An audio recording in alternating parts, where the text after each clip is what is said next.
5 राज्यों का महा एग्जिट पोल। चर्चा आगे बढ़ाने से पहले एक बार असम की बात करते हैं और उससे पहले हम आपको ये बता देते हैं कि जो नतीजे हैं कुछ ही क्षण में आने शुरू हो जाएंगे। थोड़ी देर में राज्यों के एग्जिट पोल ठीक आपके टीवी स्क्रीन पर होंगे। तो उन एग्जिट पोल का तमाम एनालिसिस हम आपको दिखाएंगे, क्योंकि हम पश्चिम बंगाल की बात करेंगे, पुडुचेरी की बात करेंगे, तमिलनाडु की बात करेंगे, केरल की बात करेंगे, असम की बात करेंगे। 19 मई को आप जी न्यूज पर सुबह 6 बजे से हालांकि नतीजे देख सकते हैं, लेकिन एक तस्वीर हम आपको दिखाने की कोशिश कर रहे हैं, बताने की कोशिश कर रहे हैं कि रुझान किस तरफ हो सकते हैं। 5 राज्यों के विधानसभा चुनाव में अगर बीजेपी को सबसे ज्यादा उम्मीद किसी राज्य से है तो वो है असम। 126 सीटों वाली विधानसभा में 2011 के चुनाव में बीजेपी को महज 11.47% वोट मिले थे, जबकि कांग्रेस 39.39% वोटों के साथ 78 सीट जीतकर लगातार तीसरी बार सत्ता में आई थी। लेकिन साल बीतने के साथ 2014 के लोकसभा चुनाव में असम में बहुत कुछ बदल गया। बीजेपी ने 2014 के लोकसभा चुनाव में 37% वोट के साथ 14 में से लोकसभा के 7 सीट जीती थी, जबकि कांग्रेस केवल 3 सीटों पर सिमट गई।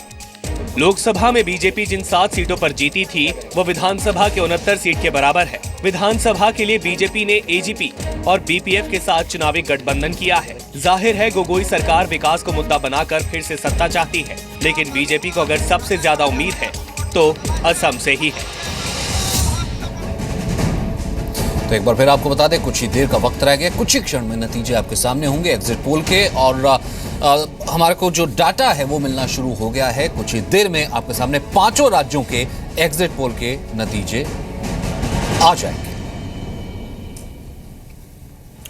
और इस बीच हम बात कर रहे थे असम की। अनिल बलूनी साहब, कितने कॉन्फिडेंट आप असम को लेकर के हैं? क्योंकि असम को लेकर के बीजेपी ने काफी वर्क भी किया है और इस बार कॉन्फिडेंट भी नजर आ रही है। कितनी उम्मीद इस बार, अगर आप फिगर बता सके?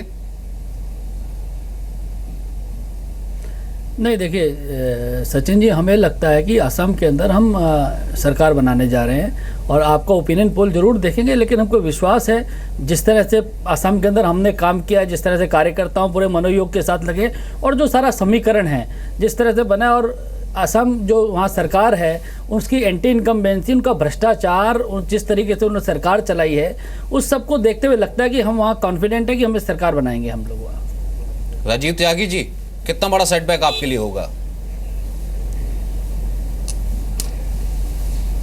देखिए, अनिल बलूनी जी जो कहा, जिस तरह से वो कह रहे हैं कि वो कॉन्फिडेंट है सरकार बनाने के लिए, लेकिन हम 15 साल असम में है और असम का विकास करने का कार्य कांग्रेस पार्टी ने किया, और जिस वजह से ये चुनाव निश्चित रूप से प्राइम मिनिस्टर मिस्टर मोदी और वर्सेस गोगोई साहब के हो गया। तो इस वजह से मैं एक बात कहना चाहूंगा कि असम में मैं एक बात को लेकर के बहुत कॉन्फिडेंट हूं कि तीसरी बार की बजाय अब चौथी बार भी निश्चित रूप से कांग्रेस पार्टी सरकार बनाने जा रही है। तो कारण उसका पीछे ये है कि हमारे जो परसेंटेज ऑफ वोट है उसमें कहीं भी कोई डिफेक्शन मुझे नजर नहीं आता है। बनिस्बत कुछ वोट हमें ऐसा मिला है उन पॉकेट्स में, जहां जिन पॉकेट्स में, और तीसरी शक्ति जो भारतीय जनता पार्टी और कांग्रेस के अलावा जो क्षेत्र में काम कर रही है उसके वोट कट करके हम लोगों को, आपको मैं रोकूंगा। असम की तरफ से पहली तस्वीर सामने आई है, पहला एग्जिट पोल का नतीजा असम की तरफ से सामने आया है। वो ये कह रहा है कि बीजेपी सरकार बनाने जा रही है असम में। इस वक्त असम की तरफ से जो पहला एग्जिट पोल का नतीजा आया है, बीजेपी सरकार बनाने जा रही है। BJP led alliance to form government in Assam with 81 seats. First reaction Baluni साहब आपका, ये एग्जिट पोल का नतीजा? देखिए सचिन जी, मैंने तो आपको कहा ही था, 2 मिनट पहले आपने मेरा रिएक्शन लिया और मैंने कहा था हम कॉन्फिडेंट है पूरी। देखिए, अगर हम नहीं होते तो हम बोल देते, जैसे आपने असम बंगाल में मुझसे पूछा था, मैंने बंगाल में बताया आपको कि भाई हमारी हालत क्या है। असम में हम कॉन्फिडेंट है, जिस तरह से कांग्रेस की सरकार ने भ्रष्टाचार किया, जिस तरह से समाज को बांट के रखा, जिस तरह से घुसपैठ ऑर्गेनाइज्ड वे में की, हमें लगता था उस दिन कि हम असम में सरकार बनाएंगे। असम की जनता ने हमको स्वीकार किया है और आपका आंकड़ा भी यही बता रहा है कि हम असम में सरकार बनाने जा रहे हैं। मैं छोटे-छोटे रिएक्शन लेना चाहूंगा। इससे पहले कि मैं अपने पैनलिस्ट से ये सवाल पूछूं, एक और आंकड़ा देख लेते हैं। ये जो दूसरा एग्जिट पोल इस वक्त भी हमारे सामने आ रहा है, आज तक एक्सेस का, इसमें भी बीजेपी सरकार बनती हुई दिखाई दे रही है, बीजेपी की सरकार बनती हुई नजर आ रही है। एग्जिट पोल के मुताबिक 79 to 93, इसमें तो मार्जिन बढ़ रहा है। अब क्या बोलना चाह रहे थे सुमंत, आप इसमें क्या चेक करना चाह रहे थे असम के इस एग्जिट पोल के ऊपर? असम पे ही, हाँ, असम पे पूछना चाहूंगा कि यही बलूनी साहब जो जिक्र कर रहे थे, जो मेन फैक्टर वहां पर भी था असम में कि बांग्लादेशी घुसपैठिए को लेकर, और ये फैक्टर लेकिन बंगाल में क्यों नहीं कारगर हो पा रहा है, ये बलूनी साहब का थोड़ा ओपिनियन चाहूंगा, पार्टी की तरफ से वो क्या कहना चाहेंगे इसमें? मैं इस पे लूंगा उनसे ओपिनियन। संतोष, इसमें आप कुछ ऐड करना चाहेंगे असम के इस दो एग्जिट पोल? 15 साल की एंटी इंकम्बेंसी काफी बड़ी होती है, काफी भारी होती है, और कांग्रेसी, कट्टर कांग्रेसी भी ये मान रहे थे कि बिगेस्ट पार्टी भी बन जाए अगर कांग्रेस, तो they would be happy with it. तो ऐसे में अगर बीजेपी असम में बेटर परफॉर्म करती है तो we should not be surprised on that. और वो जिसका जिक्र आप पहले कर रहे थे कि एक यहाँ पर भी हिंदू फैक्टर और वो जो कार्ड खेलने की जो कोशिश की गई और बहुत प्रॉम्प्टली कोशिश की गई है, अब वहां पर जो कि आपका, जिसे हम ये कहें कि आपके डीएनए के साथ, जिस पार्टी के साथ आपका मेल नहीं खाता, फिर भी अलायंस आप सरकार चलानी, फिर अब वहां पर क्या होगा? क्या वही कश्मीर मॉडल एक बार फिर से देखा जाए? नहीं, बीजेपी को जो एडवांटेज असम में मिला वो ये है कि आप एक करप्ट गवर्नमेंट के अंडर में थे, अभी मैं प्रधानमंत्री हूं, मैं आया हूं, आप मेरे साथ जुड़ जाइए, सारे समाधान मेरे पास हैं। तो वो असम की जनता को शायद अपील कर गया हो, ये हो सकता है। And Sumant, how do you relate it to, कैसे 2019 से करेंगे? क्योंकि यहाँ पर कोशिश कहीं ना कहीं ये लग रही थी, साफ स्ट्रेटजिस्ट भी कह रहे थे, असम एक स्टेट, बाकी में थोड़ा सा प्रदर्शन, वोट परसेंटेज ठीक, ताकि परसेप्शन और एग्जिस्टेंस बनी रहे 2019 के लिए। असम के बारे में एक चीज़ मैं अंडरलाइन करना चाहूँगा कि अभी जो ब्रेक हमारी आपकी बातचीत हो रही थी कि असम के अंदर जो ये एंटी इनकम्बेंसी और जो बाहर से जो घुसपैठियों का सवाल खड़ा हो रहा है, एक बड़ी लंबी लड़ाई रही इसके पीछे। असम गण परिषद खड़ा ही हुआ था इसी पर। हाँ बिल्कुल। और एक तरह से कहते हैं हम कि पूरी खेत तैयार थी।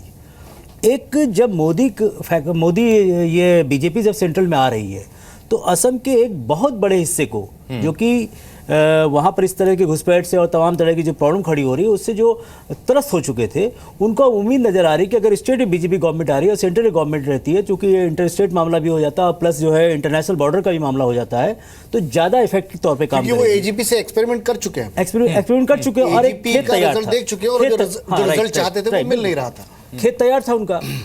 तो ये जो फसल कटने का वक्त आया तो बीजेपी ने जो पूरा विनिंग स्ट्रोक मारा है, इससे मुझे लगता है कि सीधे सीधे बीजेपी के लिए तो जमीन तैयार थी, उसने ले लिया। तो एजीपी की मेहनत पर बीजेपी पार्टी कर सकती है, और यही हाँ, बिल्कुल। और संतोष जी को ये बात यहाँ पर थोड़ा सा और मैं मेंशन करना चाहूंगा, देखिए मोदी लगातार बॉर्डर फेंसिंग की बात कर रहे हैं लगातार, और उसको एम्फेसिस दे रहे हैं कि और कुछ होना चाहिए। तो मुझे लगता है कि एक जो डिलीवर करने का भरोसा था वो उन्होंने असम के लोगों में मोदी ने जगा दिया कि नहीं, हम डिलीवर करने जा रहे हैं, और पूरा ये कोई चुनावी वायदा नहीं है कांग्रेस की तरह, हम आपको डिलीवर करने जा रहे हैं और ये सारी प्रॉब्लम है इसको हम सॉर्ट आउट करेंगे। लेकिन बंगाल के अंदर जब हम आके देखते हैं तो बंगाल के अंदर तो ऐसी कोई जमीन जो है घुसपैठियों के खिलाफ तैयार ही नहीं थी, क्योंकि लंबा वामपंथ का जो चला है, ज्योति बसु सरकार ही हम जानते हैं कि पूरा बांग्लादेशियों के भरोसे चल रही थी, और ममता बनर्जी कहो बेस वही स्टैंड रहा है।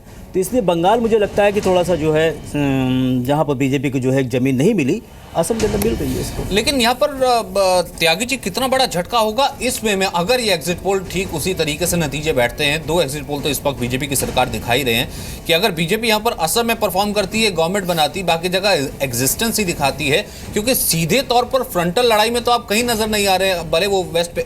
भले वेस्ट बंगाल की बात की जाए या फिर बात की जाए केरल की या फिर तमिलनाडु की, तो ऐसे में कांग्रेस के लिए क्या दिन और ज्यादा बुरे हो जाएंगे?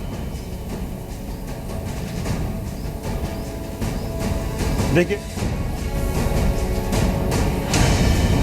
अच्छा, मैं आ रहा हूं त्यागी साहब। एक पश्चिम बंगाल से भी एग्जिट पोल इस वक्त हमारे सामने आ गया है, इंडिया टीवी सी वोटर का पोल। बीजेपी की यहां पर एंट्री हो रही है 2 से 6 सीटों के साथ, लेकिन यहां पर दीदी वापसी कर रही है, यानी तृणमूल कांग्रेस की वापसी हो रही है। 163 से 171 का प्रोजेक्शन है ये, और लेफ्ट प्लस का जिसका जिक्र अभी मैं त्यागी जी से कर रहा था, जो कि उनके लिए शायद अच्छी खबर ना हो, वो 71 के आसपास ही दिखा रहा है, जो लेफ्ट और कांग्रेस का गठबंधन है वेस्ट बंगाल की तरफ से।